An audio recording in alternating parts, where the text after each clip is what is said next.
When it comes to building a follow-up to what is regarded by many as the most important car of the 20th century, it's wise to take your time and get it right.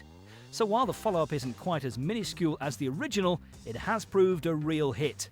But let's find out what Stephen thinks of the Mini Cooper. Steve, the third and final car for you. Yeah.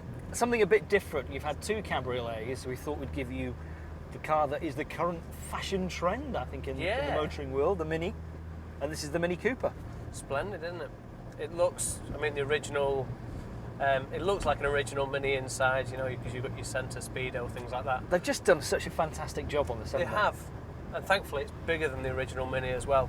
£11,600 for a brand new one of these, again, I think is fantastic value for money. I'm surprised, I thought it'd be a lot more than that. Yeah, you would, wouldn't you? Yeah. It feels like a quality car, It doesn't does, and that gear change is really smooth. Although this car shares its name with Alec Isigoniti's legendary car, first launched back in 1959, that is where the similarities stop. This Mini is a budget BMW. When BMW took over Rover in 1994, work started on a new Mini. When they sold it in 2000, Mini wasn't part of the deal. It stayed with the Germans. Available in 4 models, starting with the One, then there's the sportier Cooper and bonkers Cooper S, with a 163 brake horsepower supercharged engine.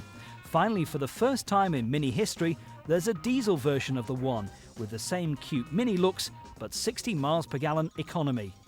So let's get the sensible reasons out of the way first about why you should buy a Mini. This car loses money slower than any other car on the market at the moment. If you bought this car new, it would have cost £11,250. You could keep it for 2 years, put 20,000 miles on the clock, and it would still then be worth £10,865, which means you've lost less than £400 in 2 years, which is quite amazing. It's also well built, reliable, cheap to insure, and it will still do 42 miles to the gallon.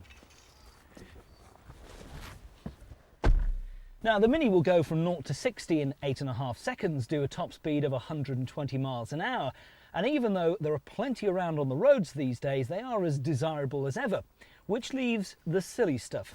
Those rear seats are just not sensible. With them up, the boot is absolutely tiny. And I'd better whisper this, because think about this.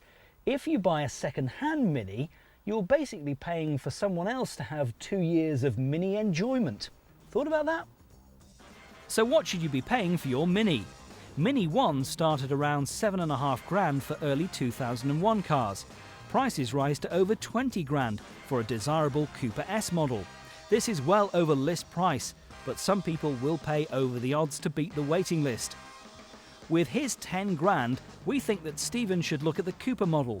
They're still quite brisk and lots of fun to drive. But let's find out what Stephen thinks of the Mini Cooper. Well, Steve, I think that's a great car, the Mini Cooper. It's excellent, yeah. I mean, it just handles so well. It's got plenty of power, you know. You put your foot down, it'll move. All round excellent. I don't think there are many bad things to say about this car, are there? No, maybe it's red. It's red? Yeah. You don't like the colour, but apart from that, but you apart could live from with it. that. And in terms of putting your money into a car, this is fantastic value at the moment. It just holds its value so well. I think so. I mean, because you see a lot of them around. They don't seem to be falling down that quickly. And after all, we've got a BMW under there as well. At the end of the day.